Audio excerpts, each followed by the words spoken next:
Shalom saudara-saudara yang terberkati melalui anugerah Tuhan Yesus Kristus.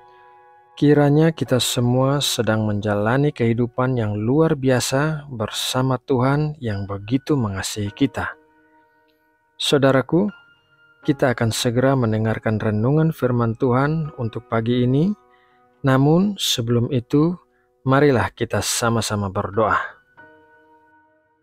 Bapa, kami bersyukur bisa bangun pagi ini dalam keadaan sehat dan baik-baik saja.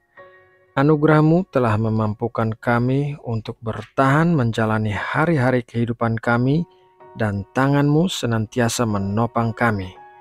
Saat ini kembali kami berkumpul di hadapan-Mu untuk menerima berkat makanan rohani yang berguna bagi pertumbuhan rohani kami. Kami mengundang Roh Kudus untuk menjamah hati kami dan memberikan pengertian akan apa yang kami dengarkan, serta memberikan kekuatan untuk bisa melakukan dengan penuh ketaatan. Kiranya firman-Mu yang kami terima hari ini selalu menjadi kekuatan dan tuntunan di dalam hidup kami. Terima kasih Bapa, dalam nama Tuhan Yesus Kristus, kami berdoa dan mengucap syukur. Amin. Saudara yang terkasih, jamuan makan adalah sesuatu yang merupakan bagian dari pertemuan-pertemuan keluarga atau pertemuan-pertemuan bisnis. Biasanya, jamuan makan diadakan sebagai suatu sarana keakraban atau untuk mencapai suatu tujuan. Firman Tuhan juga membahas tentang jamuan makan dari Amsal 23 ayat 1-3. Bila engkau duduk makan dengan seorang pembesar, perhatikanlah baik-baik apa yang ada di depanmu. Taruhlah sebuah pisau pada lehermu bila besar nafsumu. Jangan ingin akan makanannya yang lesat. Itu adalah hidangan yang menipu. Amsal 23 ayat 1-3 mengajarkan tentang bijaksana dalam bertindak dan bertutur kata. Firman Allah mengingatkan kita bahwa kita harus berhati-hati dalam bersikap dan jangan membiarkan nafsu kita menguasai diri kita sendiri. Saat kita duduk bersama orang yang lebih tinggi statusnya daripada kita, ada kemungkinan kita merasa canggung dan ingin memperlihatkan diri kita dari sisi terbaik. Namun, Amsal 23 ayat 1-3 mengingatkan kita untuk tetap berhati-hati dan tidak tergesa-gesa dalam bertindak. Kita harus memperhatikan dengan baik apa yang dihidangkan di hadapan kita dan jangan terlampau rakus. Dalam kehidupan rohani, nafsu kita dapat menjadi musuh terbesar kita. Terkadang kita ingin melakukan sesuatu yang bertentangan dengan kehendak Allah dan tidak memperhatikan konsekuensi dari tindakan kita.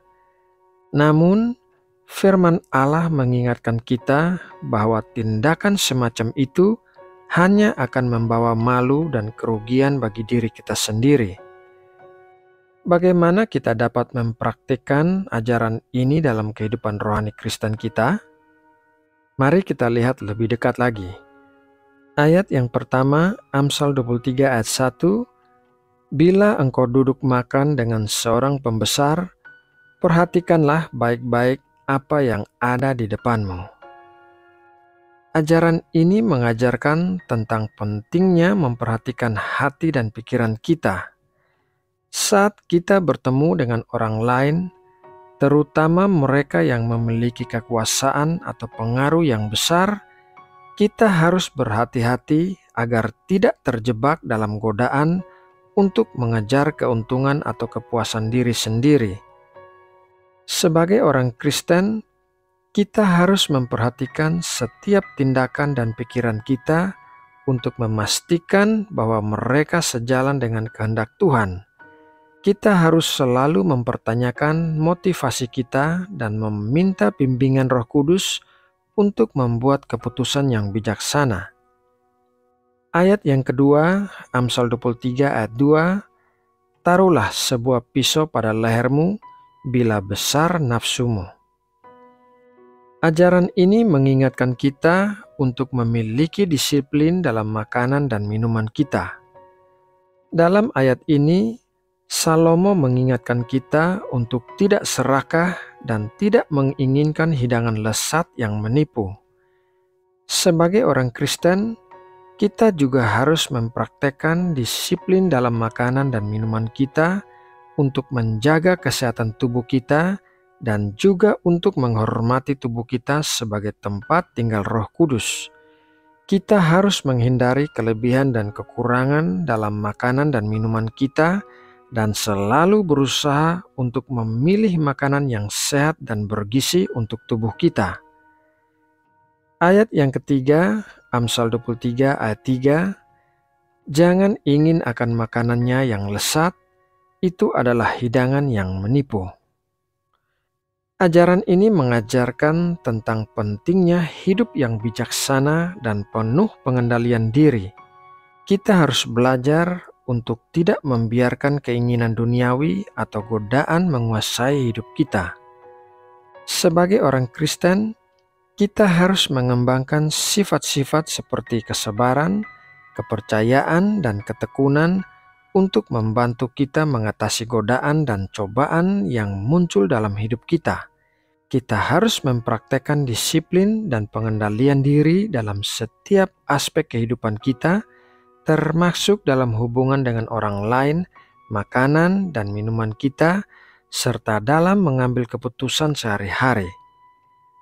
Saudara yang terkasih, jadi Amsal 23 ayat 1-3 mengajarkan tentang pentingnya hidup yang bijaksana dan penuh pengendalian diri.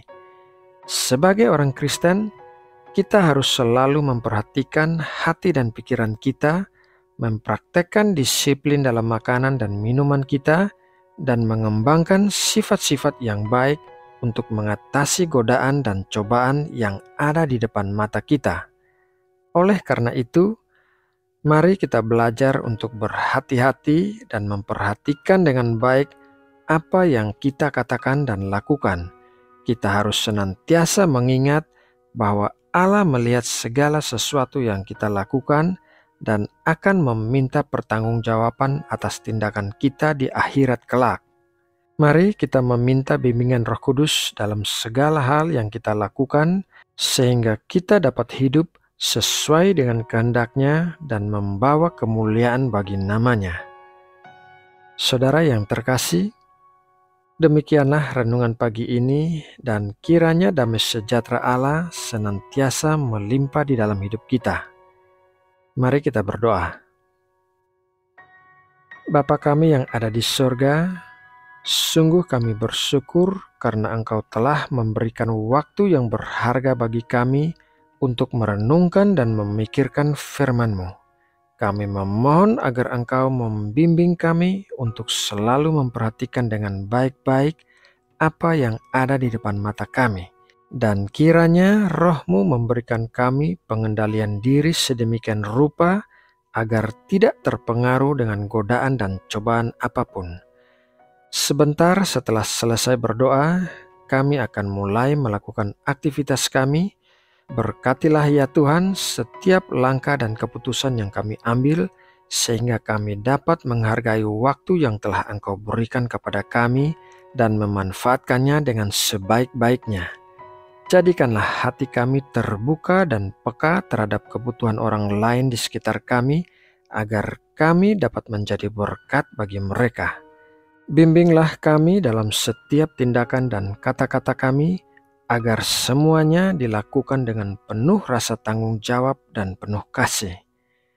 Bapa, kami juga mau berdoa memohon kesejahteraan dan keamanan bagi bangsa kami. Kami mengasihi Indonesia dan kami percaya Engkau pun mengasihi Indonesia. Pulihkanlah negeri kami dan buatlah Indonesia menjadi negara yang lebih kuat dan makmur. Terima kasih ya Bapa. Kami berdoa dalam nama Yesus Kristus Tuhan kami. Amin.